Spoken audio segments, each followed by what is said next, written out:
Part 1 of 3. Confession of a former bank robber who turned himself in. In 2005 to 2006, I studied and perfected the art of bank robbery. I never got caught. I still went to prison, however, because about 5 months after my last robbery, I turned myself in and served 3 years and some change. Here are answers to questions I'm often asked as a former bank robber. Did you know the placement of the cameras and how to avoid them? Of course they had cameras. But then what? Nobody knew me. What good does it know only having a face and basic description? Did you ever get one of those ink cartridges that blew up on you and the money? No die packs. Nothing like that. You said you met other bank robbers in prison. Did any offer to do a job with you? Did any share advice or how they did it? Most guys in prison all did it the same way. They walked in with a gun and tried to be Bonnie and Clyde, which is how they ended up in prison. Did the banks you robbed not have the double security doors? I almost got caught in those doors on my last one. I got out within seconds of them locking them. I was very fortunate. Did you have a mentor of sorts that you learned from? Only the internet. I studied countless reports of other robberies that had gone wrong and people who were caught. Did you have a community of bank robbers that you would talk to? No. I never told anyone what I was doing. One of the main things I learned from research was that an overwhelming number of people are caught because they didn't do it solo. So I never let anyone, not even my wife or best friend, know what I was doing. If you could go back in time, would you have still done it? Yes. I still acknowledge what I've done, but the process and experience of going to prison and finding myself, as well as a purpose in life, has really made it all worth it, relatively speaking. It's hard to regret something that has turned into something so good. What do you do now for income? I was working in the oil fields until recently. Now I stay at home with my boys, and I am trying to get a book published and turn that into some sort of career, if at all possible. I've been on a few shows, and people seem genuinely interested in hearing more, so that's what I've decided to do. Is the book about you robbing banks? Yes.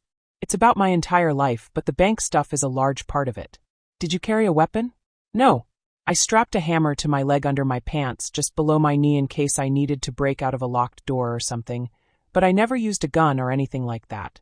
What was prison like? Prison was like church camp without the girls or weird counselors. It was like dying except without the funeral.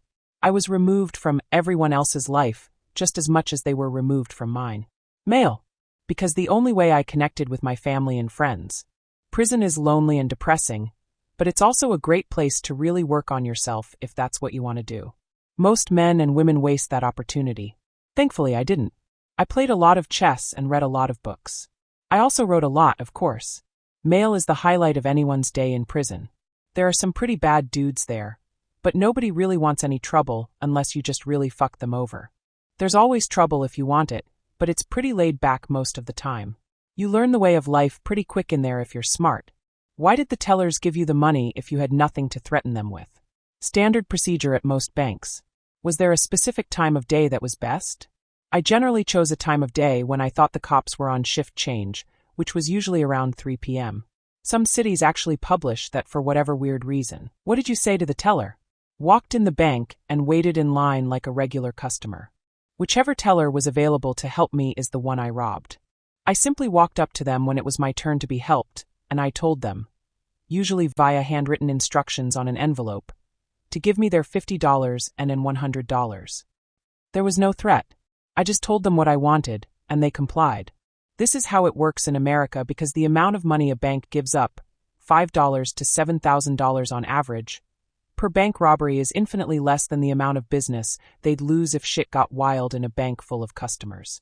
They just want to give you what you want, and for you to get the hell out of their bank. Where did you go after your escape? I usually went to Chili's or somewhere to eat and chill out. Did anything ever not go as planned? Yes. The last one I did. The teller freaked out as soon as I turned to leave the bank. She started screaming, lock the doors, but I ignored it and just kept walking like nothing was happening. I got out before the doors were locked, but a guy walking into the bank seconds later already found them locked.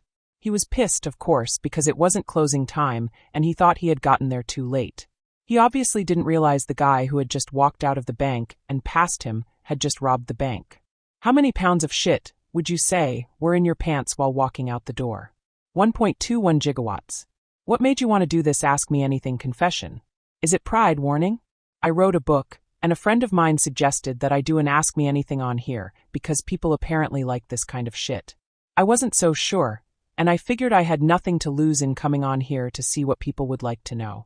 Ultimately, my purpose is to just tell the better part of my story about how I'm not the guy I used to be, and that it's never too late to get your shit together and put your head on straight.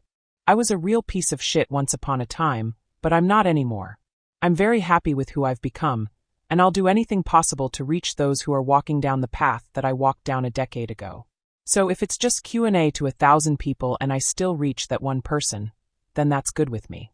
How do you feel about doing this as a medium now to educate people and answer questions?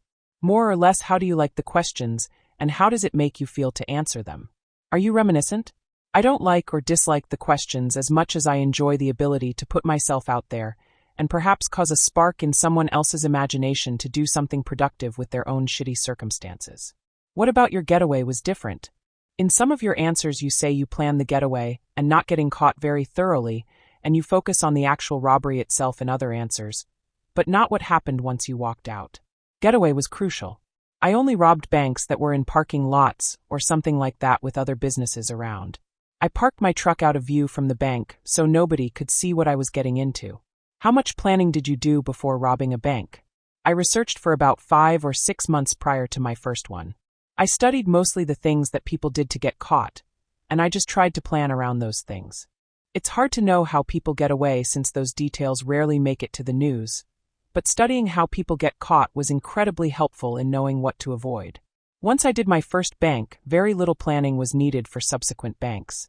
I never really scoped out a particularly location other than to make sure there was parking that was out of view from the bank. Why did you only want $50 and hundreds of dollars?